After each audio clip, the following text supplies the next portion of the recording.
정의에 대한 세 가지 접근법.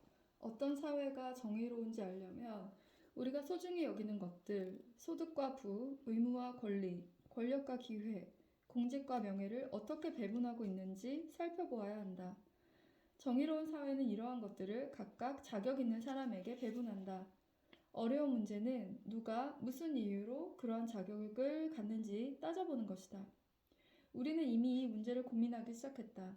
가격 폭리가 옳은지 그른지 생각해보고 상위군인 훈장과 구제금융을 둘러싸고 대립하는 주장들을 살펴보면서 재화를 배분하는 세 가지 접근 방식을 밝혀냈다.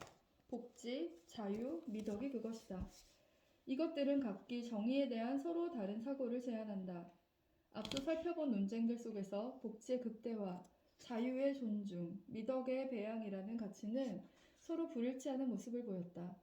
이러한 가치들이 충돌할 때는 서로 다른 이상들이 뒤엉키기도 했다. 정치 철학이 이러한 불일치를 단숨에 완전히 해결할 수는 없다. 하지만 우리가 민주시민으로서 스스로의 주장을 형성하고 직면한 대안들의 도덕성을 살피는 데는 도움이 될 것이다. 이 책은 정의에 관한 세 가지 견해의 장단점을 살펴본다. 먼저 정의란 복지의 극대화라고 생각하는 주장부터 살펴본다. 시장 경제 사회에 살고 있는 우리로서는 자연스러운 출발점이다. 오늘날 정치 논쟁의 대부분은 어떻게 하면 더욱 풍요로워질 수 있는지, 혹은 생활 수준을 높일 수 있는지, 또는 경제 성장에 박차를 가할 수 있는지에 초점이 맞춰져 있다. 우리는 왜 이러한 문제에 그토록 신경을 쓸까?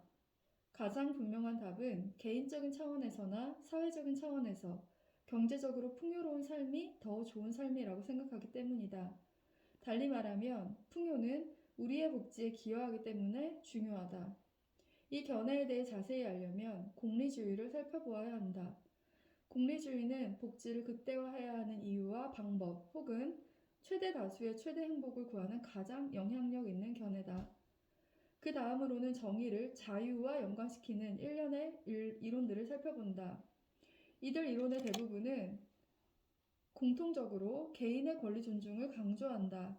자유와 개인의 권리를 존중하는 것이 곧 정의라는 생각은 복지 극대화를 강조하는 공리주의 사고만큼이나 오늘날 정치에 익숙하다. 예를 들어 미국의 권리 장전에는 다수의 힘으로도 침해할 수 없는 자유들, 언론의 자유, 종교의 자유 등이 규정되어 있다. 전 세계적으로도 정의는 보편적 인권을 존중하는 것이라는 견해가 갈수록 힘을 얻고 있다. 자유를 근간으로 정의를 규정하는 접근법은 여러 유파를 형성하고 있다. 실제로 우리 시대의 가장 치열한 정치 논쟁은 이러한 접근법을 취하는 경쟁적인 두 진영 사이에서 일어나는데 이 두 진영이란 자유방임 진영과 공정성 진영이다. 자유방임주의 진영을 이끄는 자들은 자유시장주의자들이다. 이들은 정의란 성인의 합의에 따른 자발적 선택을 존중하고 지지하는 데 달렸다고 믿는다. 공정성 진영은 평등을 옹호하는 이론가들로 구성되어 있다.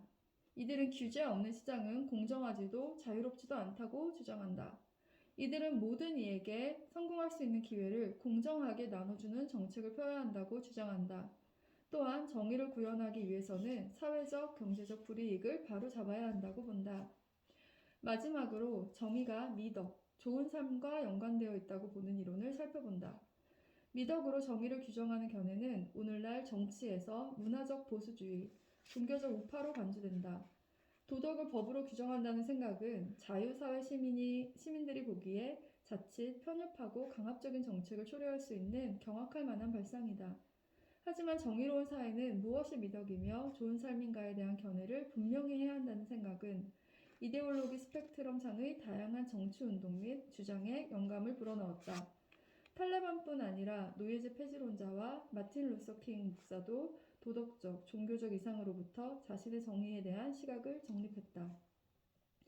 이 같은 정의에 관한 이론들을 평가하기에 앞서 철학적 주장이, 특히 도덕 및 정치 철학처럼 다양한 주장이 공방을 벌이는 영역에서 어떤 식으로 전개되는지 알아볼 필요가 있다. 철학적 주장은 흔히 구체적인 상황 속에서 전개된다. 가격 폭리, 상위 군인 훈장, 구제금융에 관한 논쟁에서 보았듯이 도덕적 정치적 문제에는 이견이 있게 마련이다. 이러한 이견은 보통 공적 영역에서 서로 지지하는 바가 다르거나 당파가 다른 사람들 사이에서 생겨난다. 때로는 개인의 내면에서도 어려운 도덕적 문제에 대해 상충하는 생각이 들 때가 있다. 하지만 구체적인 상황에서 내리는 판단으로부터 모든 상황에 적용할 수 있는 정의의 원칙을 어떻게 추론해낼 수 있을까? 간단히 말해 도덕적 추론을 할 때 무엇을 기반으로 삼아야 할까? 도덕적 추론이 어떻게 전개될 수 있는지 알아보기 위해 두 가지 상황을 살펴보기로 하자. 하나는 철학자들이 수없이 토론한 가상의 이야기이고, 다른 하나는 무척이나 가슴 아픈 도덕적 딜레마가 담긴 실제 이야기이다. 먼저 철학자들이 자주 논의했던 가상의 이야기부터 살펴보자. 이런 이야기들이 늘 그렇듯이 현실의 복잡한 부분들은 상당히 배제되어 있어서 제한된 몇 가지 철학적 주제에 집중할 수 있다.